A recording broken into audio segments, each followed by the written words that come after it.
edition of Wyo-Dakota 2A Arsenal Roundup News. My name is Richard Espinoza, and I am your host. We are your primary source for Second Amendment news, whether it be good, bad, or ugly, whether it be here in the great state of South Dakota, Wyoming, or any part of the United States. We keep you informed on the importance of Second Amendment rights. Well, today I'm not going to talk about any political issues that's concerning about my Second Amendment rights. I'm doing this video to respond to some questions, some by my viewers and some people on social media. And I think it's a very great subject to talk about. I got some emails, and I also talked to some females on social media. And these women asked me, as much as they support the Second Amendment, and as much as they believe in gun rights, and they said that they want to learn how to shoot a gun, and they never fired a gun before, and they want to fire a firearm, and they really want to learn, but the only problem is they have a fear of a gun, or afraid to get near one, or the sound. What can they do to overcome that fear? Well, that's a good question. One of the things I recommend for any female who's never fired a gun in their life, I strongly suggest and I strongly believe you should join a women's group. Now, women who have no experience in firing a gun or never picked up a gun before, and if you have a fear towards a gun, fear not. There are plenty of women's groups out there. Some of I recommend is the Women on Target program, which is by the NRA. You have many female instructors, some of whom are retired police officers, some of whom are retired military, or even professional shooters who will teach you the basics of handling a firearm and help you pick the right firearm that is suitable for you. And there's also another women's group called the Second Amendment Sisters. Second Amendment Sisters was founded in 1999. They're a great advocacy group. They advocate for women for the right to keep and bear arms and the right to own a gun and to protect themselves. So if you have no experience in firing a gun, your best bet is to join a women's group. And I say that because if you join a women's group and you're a female and you never fired a gun before, you'll be more in your comfort zone if you're being trained by another female. And the reason is because the females who have experience in firearms, who will teach you, they understand your fear, they understand your phobias, because they've been there before and they overcome it. So what they do is they work with you, train you one-on-one, and they do the baby steps. They start you off with a .22, and then once you get the feel of it, you move up. So there are a lot of good classes out there that you can take to learn to shoot. And for those of you who have a girlfriend or a wife, and you're concerned about your girlfriend or your wife's safety while you're away, there are women's group out there that will teach you to shoot and responsible shooting. And again, if you are a single mom and you want to learn to shoot a gun to protect your children, and you don't know what to do or how to handle a firearm, like I said, there are many resources out there. There are many programs that there are to offer for you that will help you be a good shooter and help you train you and help overcome your fears. So women's groups are important to join for women who never had any experience in shooting a firearm. And the good part about it is when females who've never shot a gun before, and they join a women's group,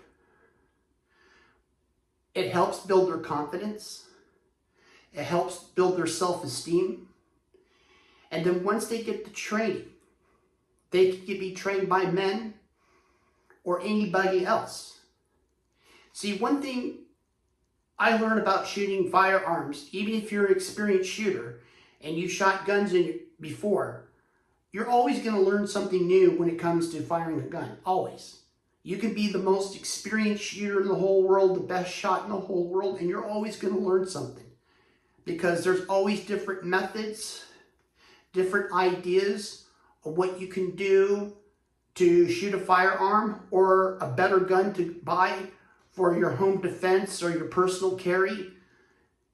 Learning never ends. And as far as I'm concerned, my philosophy is this: if you're not learning, you're not living. That's my philosophy. So it's always good to learn and always learn something new. And you always will learn something new when it comes to shooting guns. So my advice to all the females out there, whether if you're a single mom, stay-at-home mom, or if you're a concerned husband or a concerned boyfriend who wants their wife and their girlfriend to be free from harm, and you want to teach them to shoot a gun, but they have a fear, sign them up for a women's group. There are plenty of women's groups out there that you can go to. And I highly recommend the Women on Target program and their Second Amendment Sisters. They have membership, and it's good for all women to join Second Amendment Sisters because they can learn from other females and learn other ideas on handling the firearm and what's the best for you. Now, unfortunately, you have these gun control groups who are trying to silence these programs, try to put it into these programs. And one thing that gets me is I hear from the woke. They claim that they support women's rights. They feel that an abortion is a women's right, free speech is a women's right, but gun rights is not. Well, here's the thing. Gun rights is women's rights. You cannot have women's rights without gun rights because the Second Amendment is women's rights. It's the rights of all people, but particularly the Second Amendment represents women's rights, the right to defend themselves, the right to protect themselves.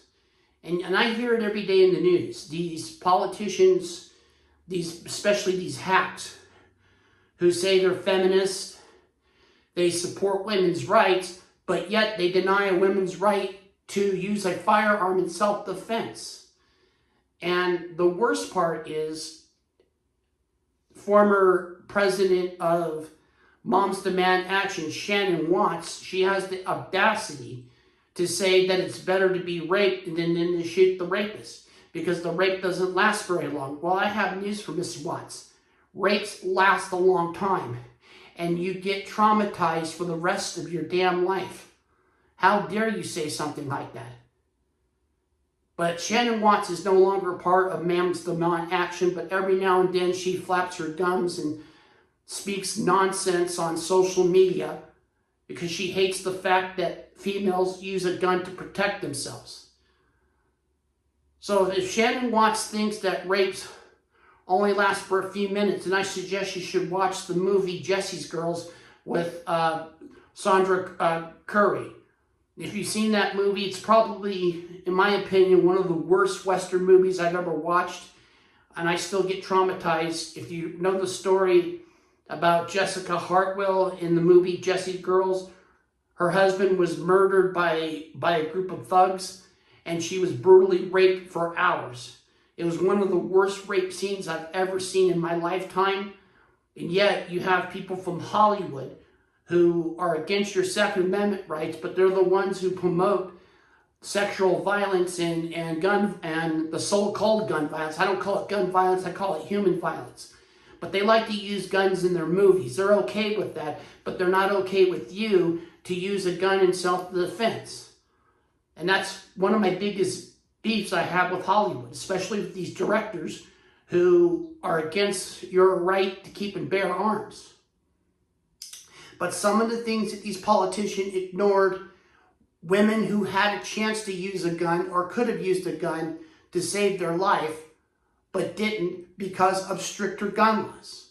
Well, we're going to start off with the state I call New Germany, now, or no, New Jersey, but I call it New Germany because they have Nazi gun laws by Governor Phil Murphy.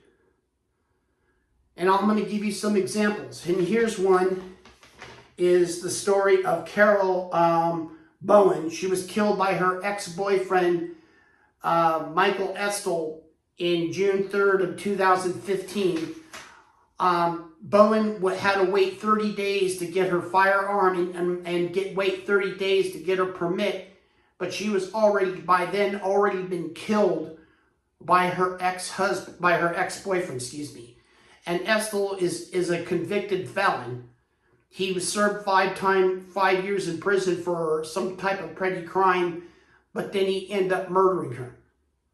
So it goes to show you that these waiting periods do not work. And then you have Nikki Gosher. I had the pleasure of meeting Nikki Gosher back in 2009 at the NRA annual meetings in Phoenix, but not on good circumstances, because at the time she had to tell the story about her husband, Ben, who was murdered. If you heard the story about Nikki Gosher, her and her husband, Ben, owned a karaoke business, and they were at a karaoke bar in, I think it was Nashville, Tennessee, or somewhere in Tennessee at the time. And it was a gun-free zone. And Nikki Gosher came out with 2 interesting books. The book that she came out with was called, one is called Stalked and Defenseless, and then she came out with another book called Denied a Chance. She was denied a chance to use a firearm to protect her husband. The guy that killed her husband was a guy by the name of Hank Wise, who was obsessed over Nikki. He kept on asking her out, and she refused him, told him that she's happily married, and he made some obscenity on social media. Basically, this guy was stalking her, and the police couldn't do very much about it, unfortunately. But Hank Wise basically stalked her, harassed her, and at the bar that she couldn't carry a handgun because it had alcohol there. So therefore, she had to leave her gun in her car. But Hank Wise ignored the gun-free zone sign and killed her husband, Ben, in cold blood. And to this day, Hank Wise is still writing letters to Nikki, sending her Valentine cards, and all this other stuff that she doesn't want from him. And the Department of Corrections is not doing anything to stop them for sending these love letters to her. This guy is a sick SOB, and had Nikki had her gun with her that day, she could have at least had a chance to protect her husband. She could have stopped him.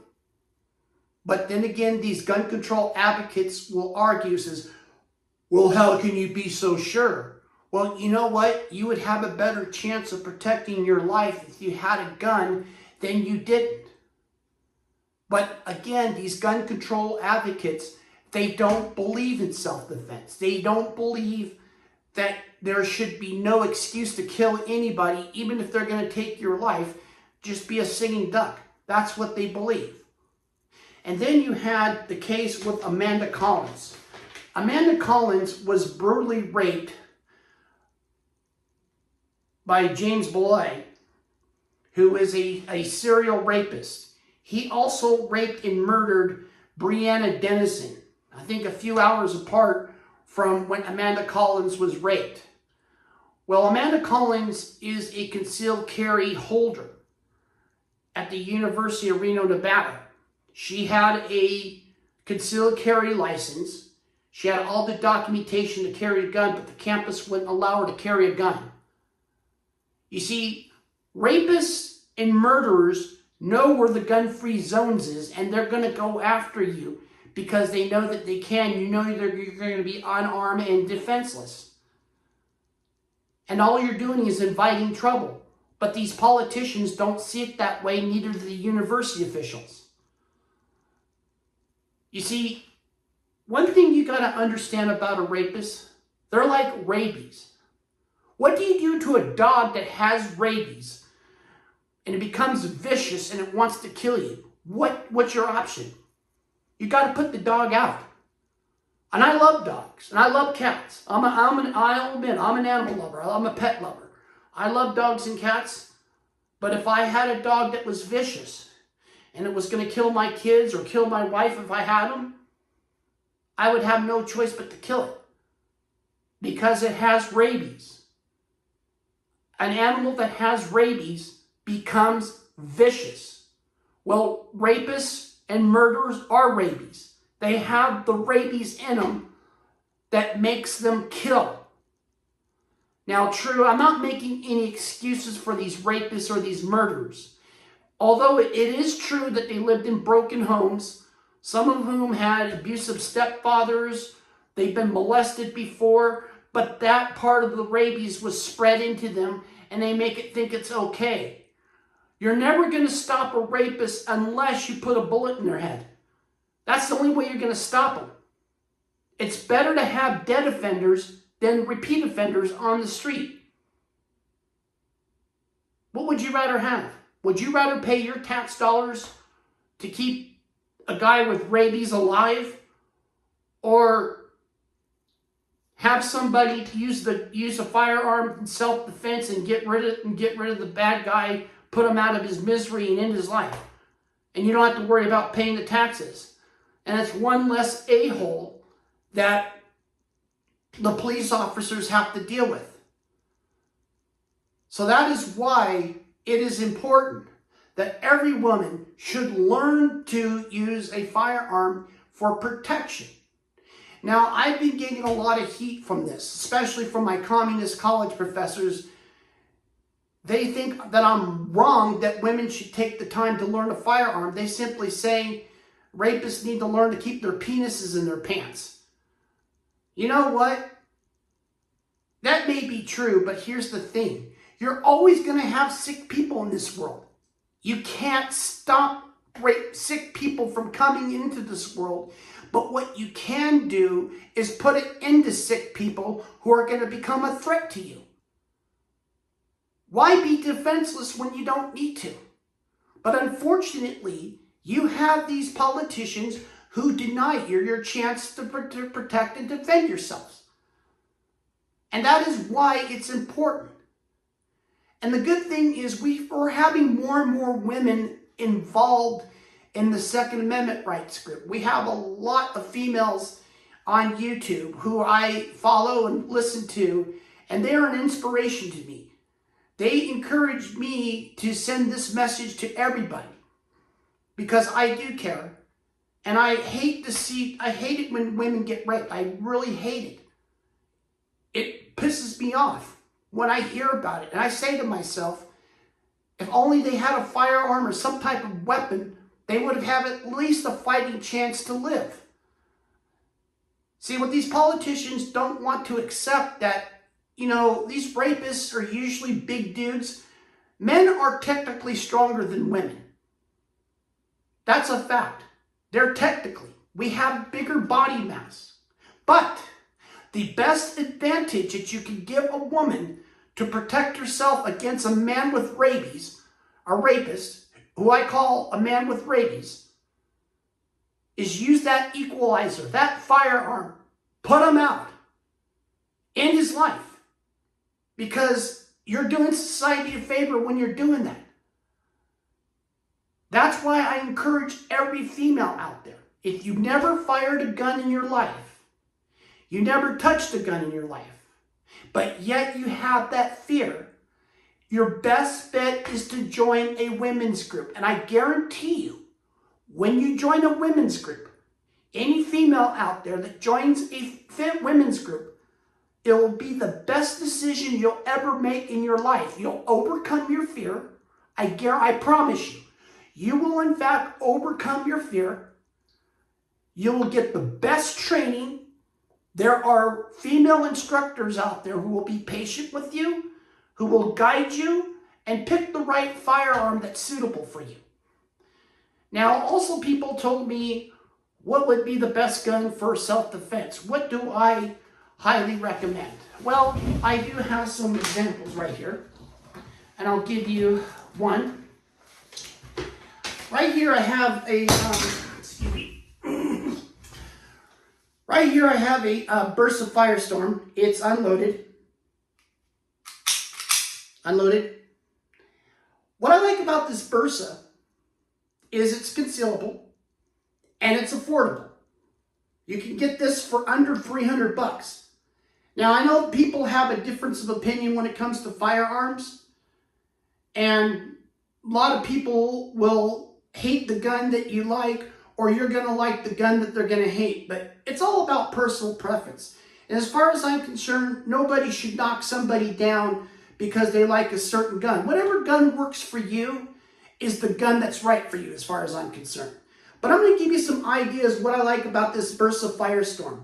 This Bursa Firestorm is a gem dandy. It's a great gun. And what I like about it, it's perfectly safe. And the thing is, this gun doesn't fire unless you have the magazine. This is like your key. Okay? So this will not fire. But once you put the magazine in,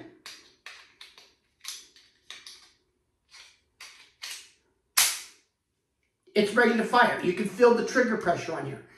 And then if you want to put it on safe, it's on safe, the magazine in, it's not going to fire.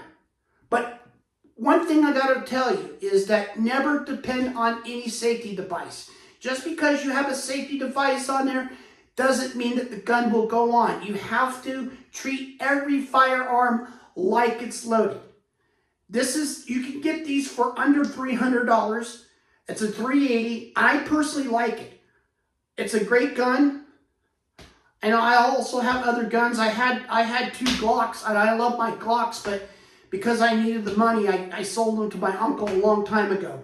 But I probably will buy a Glock in the future. And the Glocks are the kind of guns, whether you love them or you hate them. Me personally, I like Glocks because they don't insult my intelligence. Every time I pick one up, it does what it does. And it does everything what it does when you shoot it. The only reason why people dislike Glocks is because they don't know how to shoot them properly. But that's a different story. But when you have a Glock, you have to know how to shoot it correctly. Okay? So, and one of the things I learned about striker fire pistols, especially Glocks, one thing you never want to do when holding carrying a striker fire pistol is that you never put a round in the chamber in a striker fire pistol, and here's why. Because it only takes 5 pounds of pressure. You can do a little sissy bump, little bump on the wall, and the gun will go off if you have a round in the chamber. But let's pretend this is a Glock, okay? What you want to do is you keep the round out of the chamber, and if you have to fire a gun in self-defense, you pull the slide back like that really fast, and then the round goes in the chamber. But you got to practice and practice and practice in order to get it done right. And you can find that example on the video Gun Gripes by the late Barry Elliott. He did an example on how to pull the slide back really fast to load your Glock. When you carry it, you keep the round out of the chamber because it's striker fire. But if you have to draw your gun in self-defense, he will teach you how to pull the slide really back to get the round in the chamber.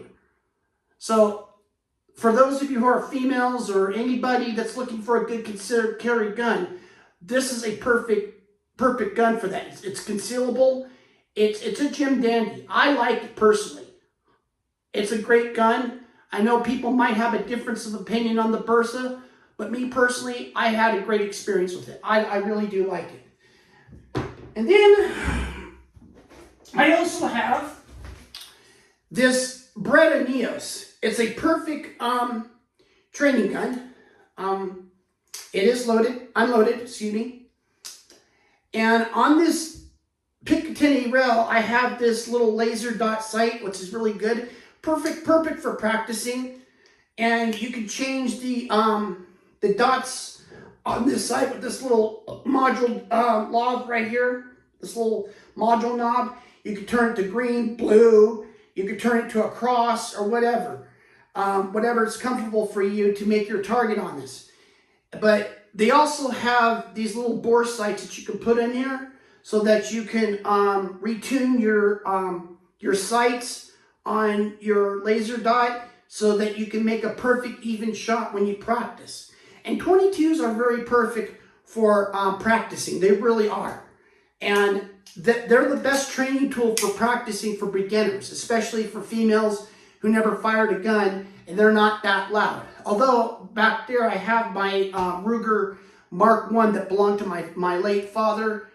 Even though it's a 22, it's loud as a firecracker. I don't know why, but for whatever reason, that Ruger Mark I have it's loud as a firecracker, and I love it. It was the first handgun I ever fired as a kid that my father taught me how to shoot. And then another idea, well, sort of, is I have this beautiful Smith & Wesson 357 Magnum model 620. Smith & Wesson no longer makes this particular model anymore. It's a great gun. It's unloaded. It's definitely not the perfect idea for concealed carry, although there are smaller frames that you can use to conceal carry. And what's good about a 357 Magnum, you got two choices. You can either use a 38 Special or the big boom 357 Magnum. Now, I definitely do not recommend a first-time shooter to shoot a 357 Magnum because it will scare the living daylights out of them. But if you put a 38 Special, it's a little bit more mild and more lax. So a 38 Special is a little bit more lax for a beginning shooter. And that's the beauty of a 357 Magnum, is that you can use either 38 Special or 357 Magnum. This is a great gun. It's my first revolver I've ever bought, and personally I like it. It's a great gun. It's a Smith & Wesson, and yeah, this is a Jim Dandy. It shoots 7 rounds. I call it my lucky 7. So it is a great gun, and it's a great for beginners if you use 38 Special. Although Smith & Wesson and Colt, as well as Taurus, they make just regular 38 Special guns where you just put 38 Special only. But if you're the kind of person that likes a big boom every now and then, or if you're in a mood just for a little small, mild shooting, then you can drop it down to a 38 Special. But that's the beauty of 357 Magnums. You can use either round, 357 Magnum or 38 Special. Both are great guns. I love the Smith & Wesson. This is now a collector's item because Smith & Wesson is now known as the Performance Center, the Smith & Wesson Performance Center. This is from the Smith & Wesson from Massachusetts. And Smith & Wesson has now moved their headquarters to Tennessee. So there you have it. There are choices of guns that you can use for first time inexperienced shooters. Start off with a 22 and work your way up. But like I said, I encourage every female to join a women's group, because if you do, you'll be more confident in your shooting abilities, your capabilities, and you will become a much better responsible gun owner if you join a women's group, for those of you who are females who never fired a gun. Well, that is it for today for Wyo-Dakota 2A Arsenal Roundup News. If you have some important gun legislation that you'd like to report to me, and if you have anything that you feel I should know about that you want me to bring to the public, feel free to send me an email at rjespinoza, that's ESPINOZA, .roundupnews@gmail.com. Tell me what state you're from. Tell me about the legislation. Is it good or bad? Will it help benefit your Second Amendment rights, or will it affect your Second Amendment rights? Well, that is it for today. And remember, be armed, be safe, be vigilant. Carry a firearm to protect your home and your family and your community and your loved ones. And remember, don't ban guns. Ban idiot politicians. Have a great day.